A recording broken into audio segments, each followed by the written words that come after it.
I've been personally playing around with a bunch of Google Ads strategies within the last year alone, and apart from generating now over $13 million in revenue from Google Ads alone, I have found this one single tip which single-handedly can take your e-commerce brand to the next level. And in this video, I want to go over this exact tip and exactly how you can apply it right now for your brand so you can achieve similar results like these. Now, just a big disclaimer before really talking about this tip. You need to have an established e-commerce brand already that's generating at least some decent results from Google Ads alone, because if you're not already getting some type of results, this tip is going to be extremely difficult for you to implement within your brand. But let's say now you already have an established brand, you're ready to scale your brand to the next level. Well, this is where that tip comes into play. This tip is fairly simple. It's something that we have applied across multiple brands under my agency, Your Marketing, which, by the way, really quick,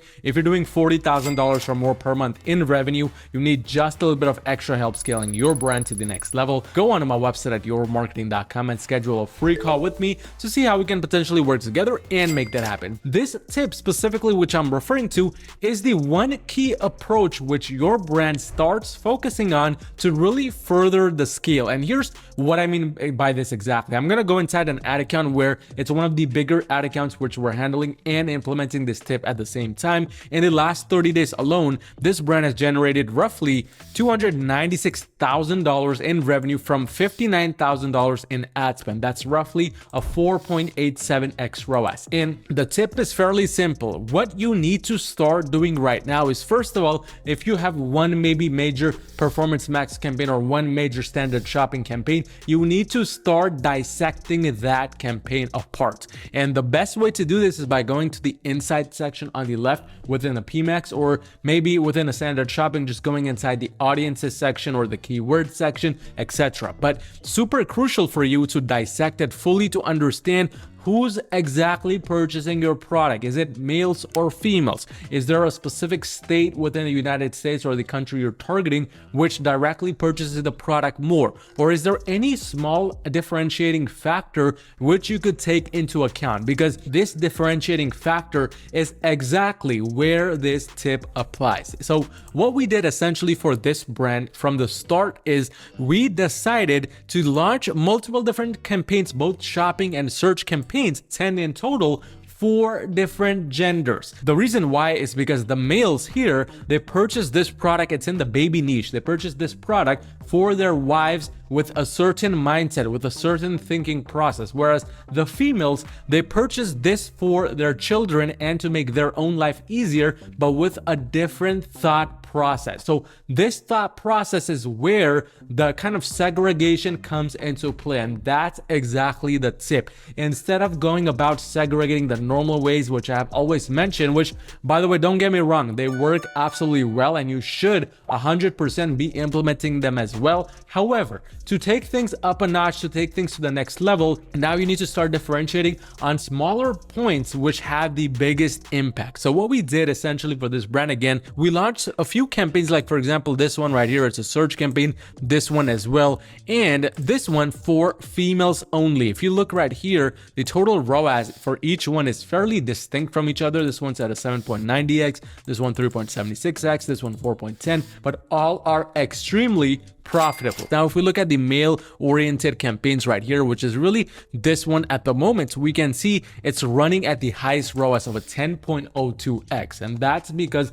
now we understood males really like to buy this product for their wives and make their lives easier. I mean, the cost per conversion is a $6, whereas for some of these other ones, it's $37, $19, $7. So it's some of the lowest cost per purchases we're seeing, and that's coming from this gender. But let's say your e-commerce brand, it doesn't really differentiate on gender. What do you do in that scenario? Well, in that case, you could take things up a notch and actually differentiate by other things which normally e-commerce brands avoid. Things such as maybe the location. So if you go to locations, you click on the United States, you can now narrow it by regions, states, DMA regions, congressional districts, so on and so forth. There's just so much variety of things you could do. I highly recommend you stick to states, however, but from here now you can differentiate by using all of the states which spend the most amount of money and putting them them inside one specific campaign, or maybe the states specifically with the most amount of ROAS and put them inside their own campaign, so on and so forth. There's a lot of things you could do here.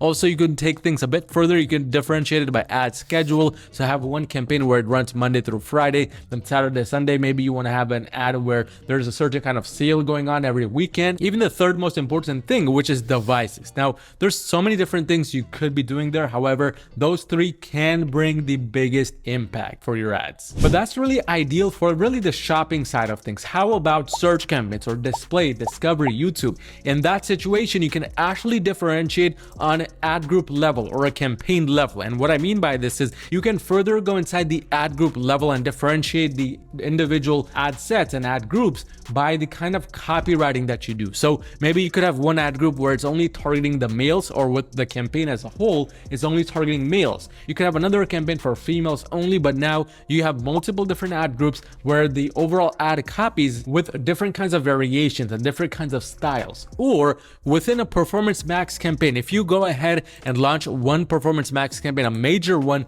for one given gender or one given area or location, then you could go inside the asset group section and now launch a variety of different assets with different kinds of images, different logos, videos, headlines, long headlines, etc. The key here is to differentiate factors that your brand can best relate to. So if gender is not a significant issue for your brand, there's no significant reason for you to go about and have different campaigns targeting different genders. In that situation, you might want to find something where it's actually a significant differentiating factor and go after that. That's exactly how we're finding some of the biggest success for a lot of the clients under my agency to scale to the next level. Again, if you're doing $40,000 or more per month in revenue, you need just a little bit of extra help scaling your brand to the next level, go on to my website at yourmarketing.com and schedule a free call with me to see how we can potentially work together and scale your brand to the next level. But go ahead and like and subscribe this video if you found any type of value from this. Check out this video right here on